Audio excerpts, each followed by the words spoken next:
धुंध भरे पहाड़ों के बीच बसे एक भूले बिसरे गांव में बुजुर्गों ने एक पुरानी कहानी सुनाई जिसमें गांव से बाहर निकलने वाले दो रास्तों की बात कही गई थी।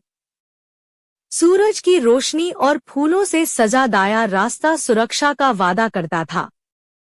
छाया में लिपटा बाया रास्ता डरावने लोगों का था, क्योंकि इस रास्ते पर चलने वाला कोई भी व्यक्ति कभी वापस नहीं लौटता था। एक दिन एड्रिन नाम के एक व्यक्ति को अपने बीमार बेटे को बचाने के लिए एक दुर्लभ जड़ी बूटी की तलाश में गांव छोड़ना पड़ा।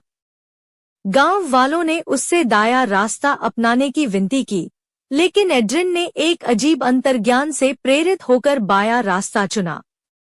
जैसे जैसे एड्रिन चलता गया, छायाएं घनी होती गईं और पेड़ों के बीच से भयानक आवाजें गूंजने लगी। लेकिन वह अपने बेटे के घिसे-पिटे ताबीज को थामे हुए आगे बढ़ता रहा।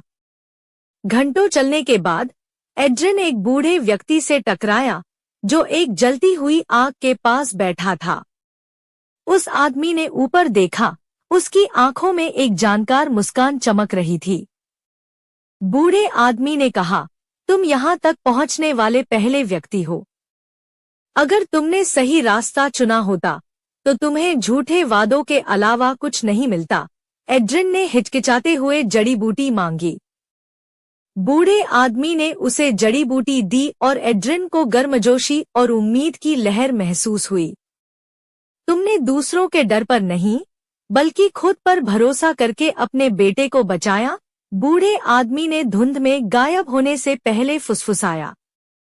एड्रिन गांव लौट आया, उसके बेटे की जिंदगी फिर से बहाल हो गई और वाम मार्ग की कहानी हमेशा के लिए बदल गई। अब यह कयामत की कहानी नहीं रही, यह साहस की कहानी बन गई, जहां एक आदमी के खुद पर विश्वास ने न केवल उसके बेटे को बल्कि एक गांव को भी उसके अपने डर से बचाया।